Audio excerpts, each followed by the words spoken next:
So I want to make a quick video. I recently went to the dealership and they were trying to charge me $2,300 to replace these two pieces that you see on the screen. They're the knuckles that are in the back, the rear end of the Chevy Malibus.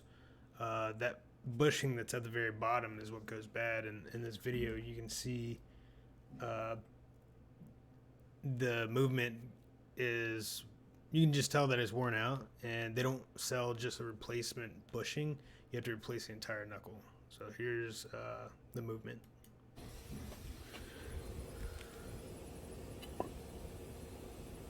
That's a good one, and that's a bad one. It's just stuck. It would not move at all.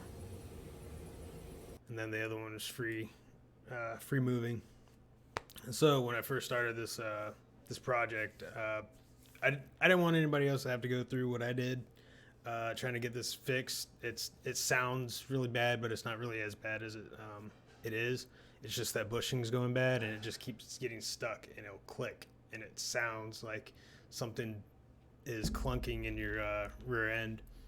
So what I started off with is I jacked up the rear end, and I put the jack stand underneath the arm right there, because right above that arm is where the spring is and the shock absorber. And I didn't know how much tension was on that, and one of the major bolts that has to come out, I didn't know how much tension was going to be on that as well. I didn't want it to come flying out. I hate working on springs. And let's see, I think this next picture has the bolt. That's the major bolt. So you can see the spring and the shock in the background, right in here. I didn't know how much pressure was on this bolt, so if I pulled this bolt out, would this come flying down and shoot a spring at me, pretty much? So I just left it alone. I decided to just put the jack underneath it, keep it from falling, and yeah, moving on from there. That's one of the major bolts, and these are the other two.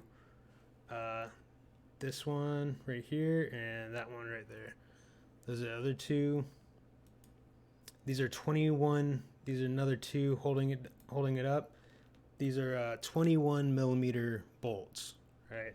The major bolts are all 21 millimeters, and you'll see in a second the other ones are 18 millimeters. 21 millimeter wrench. Had to go buy that. I did not have that.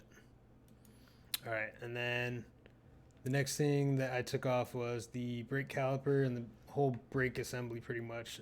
It's this bolt right here, and then you have a nut that you have to hold. So you have these two right here, and then these two down here. Do not remove your brake line, otherwise you're gonna have to bleed it, and it just becomes a mess. Just don't worry about it. Just lay it off to the side. You don't have to do anything with bleeding it or anything like that.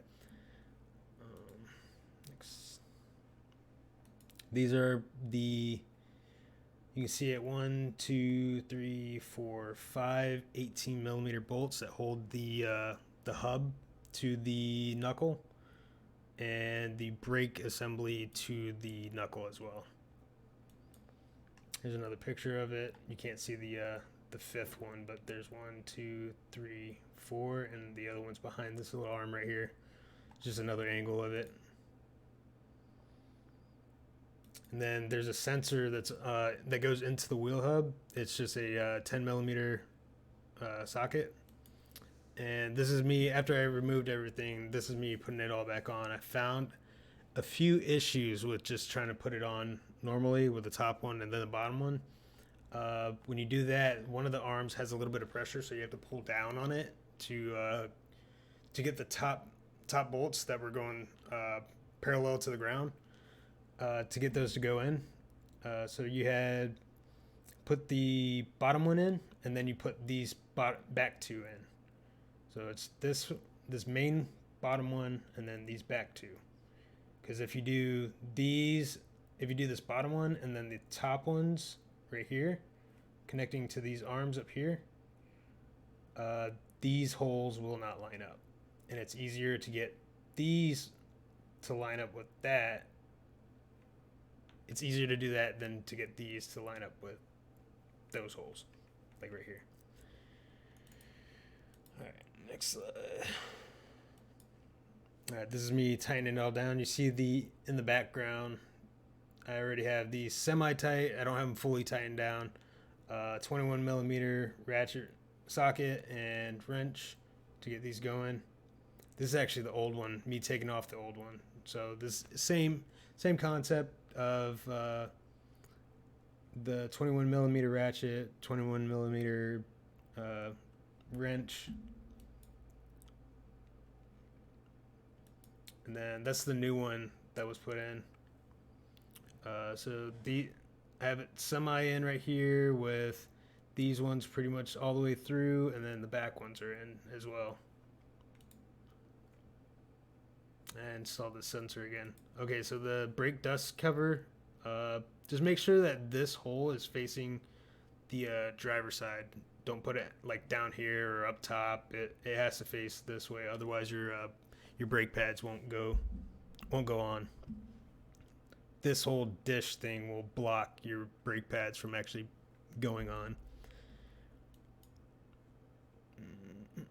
Yeah, so here you can see how it could be an issue if you don't have this dust cover in the right spot, because this is where your brake pads are going to sit. So this is the housing for the brake pads. These are those bolts or the nuts that you had to hold earlier. This will just slide on, and you have the two 18 millimeter bolts right here that will slide through into the knuckle.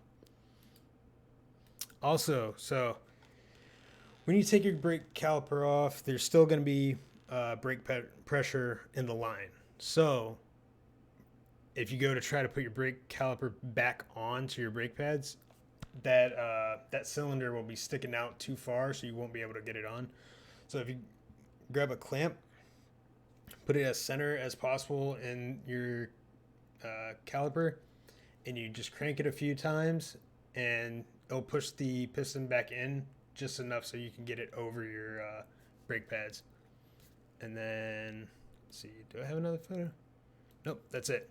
So, and then once you do this step, you just there's those two bolts left to actually put the caliper onto the knuckle and onto the brake pads and everything. And then after that, you just install your tire. I hope this video helped. I just wanted to make sure or help other people, because I didn't want to spend $2,300 to get these. I had two of them I had to replace. It's a $77 part. I don't understand how they're justifying $2,300. So hopefully this helps you guys. Yeah, let me know.